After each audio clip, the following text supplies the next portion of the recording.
আসসালামু আলাইকুম। আজকের ভিডিওতে আমি আলোচনা করব ভিটামিন ডি এর উৎস নিয়ে। আমি আমার আগের একটি ভিডিওতে আলোচনা করেছিলাম ভিটামিন ডি কেন প্রয়োজন। চলুন আমরা এখন আজকের ভিডিওতে জেনে নিই এই অতি প্রয়োজনীয় ভিটামিন ডি আমরা কোথা থেকে পেতে পারি এবং কি সাপ্লিমেন্ট ব্যবহার করতে পারি। ভিটামিন ডি আমাদের শরীরের জন্য খুবই গুরুত্বপূর্ণ। এর অভাবে অনেক ধরনের সমস্যার সৃষ্টি হয় এবং গর্ভবতী মায়েদের জন্য ভিটামিন ডি খুবই গুরুত্বপূর্ণ। চলুন বিস্তারিত জেনে নেওয়া যাক ভিডিওতে।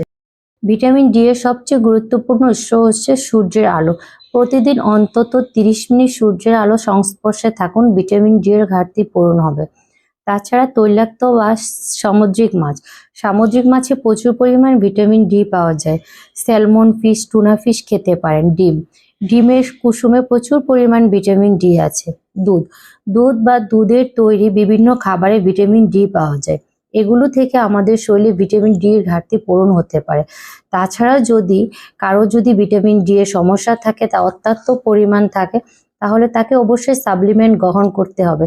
সেক্ষেত্রে বিভিন্ন কোম্পানির ভিটামিন ডি সাপ্লিমেন্ট ব্যবহার করতে পারেন, যেমন ক্যালভো ডি, বায়োকেল ডিএক্স বা বাজারে আরো বিভিন্ন ধরনের ভিটামিন ডি সাপ্লিমেন্ট পাওয়া যায়, এগুলি খেতে পারেন। চলুন আমরা এর পরবর্তীতে জানি যে ভিটামিন ডি যদি আমাদের ঘাটতি থাকে তাহলে আমাদের শরীরে কি সমস্যা হবে। ভিটামিন ডির অভাবে সবচেয়ে বড় সমস্যা হচ্ছে হাড়ের সমস্যা।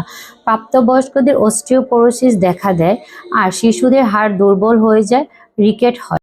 দাঁতের সমস্যা দেখা দেয়, দাঁত দুর্বল হয়ে যায় বা দাঁতের ক্ষয় হয়। পেশি দুর্বলতা, ভিটামিন ডি এর কারণে পেশি দুর্বল হয়ে যায়, পেশি কামড়ানো বা পেশিতে ব্যথা হয়।